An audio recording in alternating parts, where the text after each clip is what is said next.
आपल्या मेंदूला चालना मिळण्यासाठी आपण एक बोटांचा गेम खेळू. ओके, चालेल? आवडेल खेळायला गेम? हाताची तर्जनी आणि अंगठा.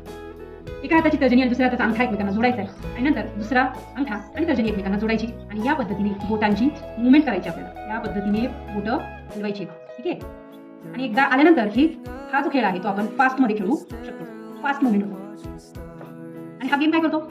आपली एकाग्रता म्हणजे कॉन्सन्ट्रेशन वाढवतो. That's improve your concentration level. आहे की नाही मस्त? चला खेळा बरोबर. करून दाखवा तुम्ही.